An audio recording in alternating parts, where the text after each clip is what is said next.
Olá a todos. Primeiramente gostaria de explicar qual será a dinâmica do vídeo. Iniciando com a tese desenvolvida, seguiremos com a apresentação dos argumentos da coletânea e viés sociocultural. Este será um trabalho audiovisual, onde utilizaremos capturas de tela e imagens representativas, além da leitura dos argumentos prontos, para que a exemplificação seja facilitada e para o entendimento de todos. A construção da tese demanda um certo entendimento do tema, já que é parte fundamental para o desenvolvimento dos argumentos que serão apresentados. Pensando nisso, construímos a tese da seguinte maneira. A ideia de camarotização da sociedade vive uma crescente devido à imaginária superioridade de classes e o descumprimento da Constituição brasileira vigente, esta que visa a igualdade social perante a lei. Então, começando do nosso primeiro argumento, a gente decidiu começar pela coletânea. Então, a gente pegou um texto oferecido, que é uma entrevista de um professor chamado Michael Sandel, e foi uma entrevista no ano de 2014, dada à revista Folha de São Paulo.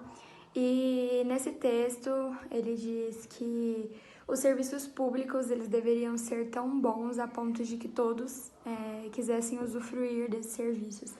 De que não devia ser alguma coisa que só as pessoas que não têm condição de pagar por uma coisa melhor usa. Devia ser algo bom com o intuito de que todos quisessem usar aquilo. E era exatamente o que a gente pensou em falar no nosso primeiro argumento.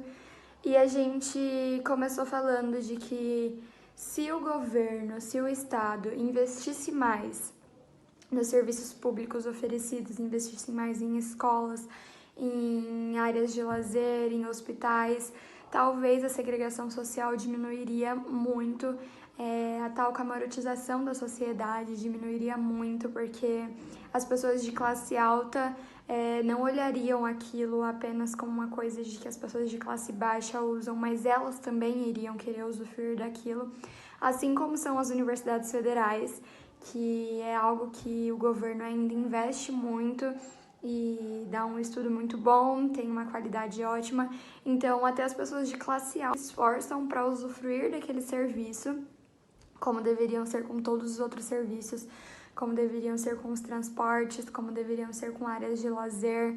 E as pessoas de classe alta, elas se acham mais no poder, elas realmente têm mais oportunidades por conta do dinheiro que elas têm, dos acessos que elas têm, das escolas, dos hospitais, e acaba criando essa tal camarotização realmente porque elas se acham mais no poder do que as pessoas de classe baixa. Só que com o investimento, como a gente disse, com esse tal investimento, com a melhoria dos serviços públicos, talvez isso não aconteceria mais na nossa sociedade, já que todos teriam as mesmas oportunidades, os serviços muito, muito parecidos, onde tanto o serviço privado quanto o serviço público seriam serviços de qualidade e as pessoas de classe baixa também teriam as mesmas oportunidades que uma pessoa que tem dinheiro e pode pagar por aquele serviço teria. E no nosso segundo argumento a gente também puxa para esse lado e a gente vai ler os dois argumentos e é isso. Partindo do princípio de que, segundo a Constituição brasileira, todos são iguais perante a lei, surge um questionamento de grande relevância na sociedade atual. Se todos os serviços públicos recebessem o investimento necessário para ampliar e melhorar sua qualidade, sejam eles de cultura, saúde e educação, a população seria tratada de maneira igual? Mesmo não tendo uma resposta concreta sobre isso, chega-se à conclusão de que, se os serviços públicos fossem tão bons quanto os serviços privados, teríamos grandes chances de alcançarmos o mesmo nível de oportunidades, por exemplo. Se o próprio Estado se preocupasse mais em fazer com que os serviços oferecidos por ele fossem de alta qualidade, talvez haveria diminuição entre a segregação social, onde a sociedade de classe alta continua se achando superior por ter acesso a coisas melhores, tanto escola quanto hospitais, apenas pelo seu dinheiro, enquanto pessoas de classe baixa continuam dependendo do governo.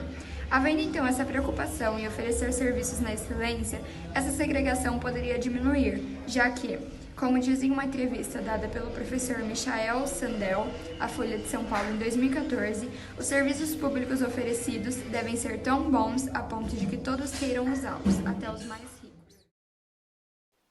Bom, nosso segundo argumento é o sociocultural. Utilizamos de uma notícia veiculada por diversos meios de comunicação, entre jornais e páginas da internet. Além disso, pensamos em algo que estivesse próximo da nossa realidade. E o que seria melhor do que uma notícia que aconteceu em São Paulo? E as diversidades que encontramos aqui são muitas. Tudo começou com o projeto de criação de uma estação de metrô na região de Higienópolis. E, como em todo lugar, existem aqueles que são contra as ideias propostas. Mas dessa vez foi diferente. Não era um grupo misto, e sim uma concentração elitista da região nobre de Higienópolis. Um grupo de opositores à ideia decidiu unir forças com os moradores para assinarem um abaixo-assinado para que a construção da estação mudasse de lugar. Milhares de pessoas se uniram ao movimento, alegando que tal construção serviria de atrativo para drogados, mendigos, e a expressão mais impactante foi gente diferenciada. Na contramão do movimento, cerca de 1.000 pessoas realizaram um ato de extrema personalidade e decidiram fechar a Avenida Angélica em protesto, chamando aquilo de churrascão da gente diferenciada. Mas a história não acaba aqui. Ela continua nas redes sociais, e aí entra um personagem um tanto quanto inusitado. O apresentador Danilo Gentili fez uma declaração extremamente polêmica. A declaração foi a seguinte: entendo os velhos de Higienópolis temerem o metrô. A última vez que chegaram perto de um vagão foram para Auschwitz. Mesmo tentando se desculpar mais tarde, a publicação chegou em muitas pessoas. E a referência aos campos de concentração que exterminavam os judeus não pegou nada bem. É importante destacar que Higienópolis se localiza exatamente ao lado de Paraisópolis, uma das maiores favelas de São Paulo.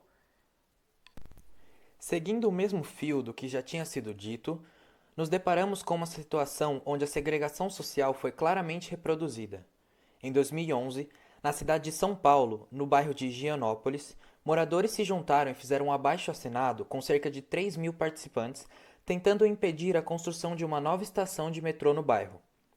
O caso tomou altas proporções quando, para a revista Folha de São Paulo, uma moradora criticou o projeto, dizendo que com a criação da tal estação atrairia para o local uma gente diferenciada, causando problemas.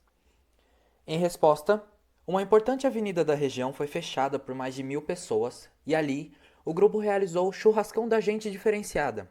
Além disso, diversas pessoas de ambos os grupos utilizaram a rede social Twitter para revidar, fazendo uso de referências extremamente odiosas a judeus que habitam a região nobre de São Paulo, mencionando campos de concentração nazista e extermínio.